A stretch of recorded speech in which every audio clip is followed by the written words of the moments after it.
Hello everyone, Dylan from Gamers Lair here. Today we're going to be trying something a little bit different. We're going to be going over the Flesh and Blood news and its implications. Hopefully you find this helpful, and if you do, please let me know in the comments. Without further delay, let's get into it.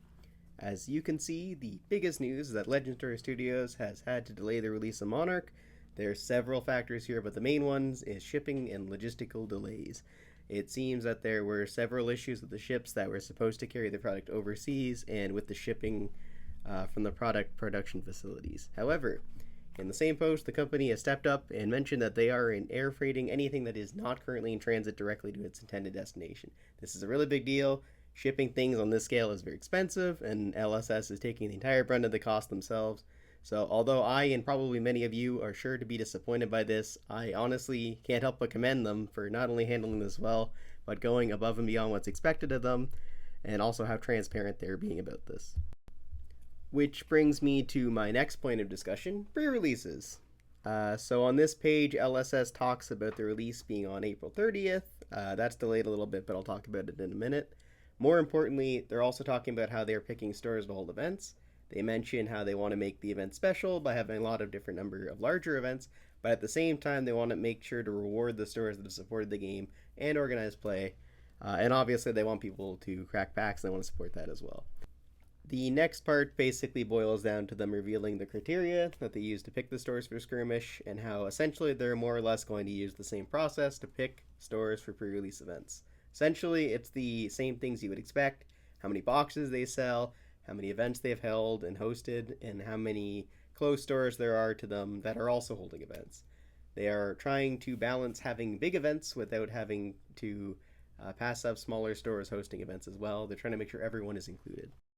They don't really specify much more about the process, but they do state that the larger stores will get amount of kits appropriate to the size, anywhere from 2 to 4 times the amount of the smaller events, so they can accommodate the larger amount of players, which makes a lot of sense to me.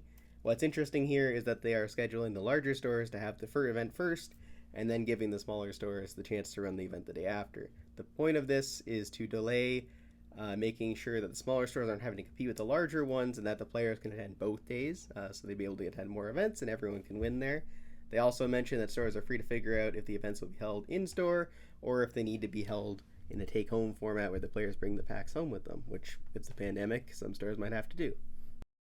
The last part of this article is them doing a question and answer segment. The most important question that they answer right away is exactly what a kit contains. Each kit has enough packs for 16 players, as well as 2 special cold foil cards, Ray of Hope and Eclipse Existence.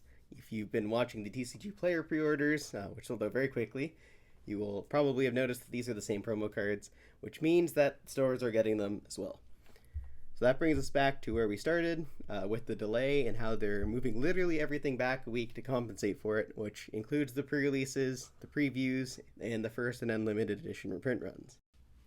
So preview season starts April 12th, pre-release weekend April 30th to May 2nd, Monarch First Edition release date May 7th, Monarch Unlimited Europe and North America June 4th, and for the APAC region June 11th.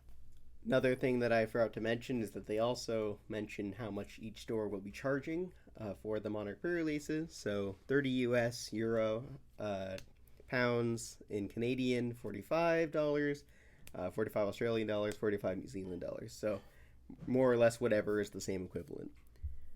So what do we take from all of this information? Personally, I think it's just going to increase the demand for the set, especially the first edition product. But luckily, the company seems to be very set on making this done fairly, making sure the pre-release events are a great way for anyone who hasn't got boxes to get in on opening first edition packs, and everyone gets cold foils just for trying to come out.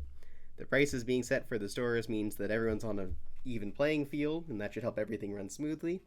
From what I understand, they're notifying stores in waves about eligibility, so the first wave should have already heard from the company over the weekend, and this next weekend we shouldn't have everyone notified as far as I'm aware. Personally, I reached out to the organized play team with some questions I had about our event, but I don't actually think there should be any major issues there. Thanks for sticking around to the end of the video. I hope you all enjoyed the format that we went with, and I hope to do more of this kind of video going forward to keep everyone informed for both Flesh and Blood and other games. Please let me know what you thought in the comments, regardless if you hated it or enjoyed it. Thank you very much for watching, and have a great day.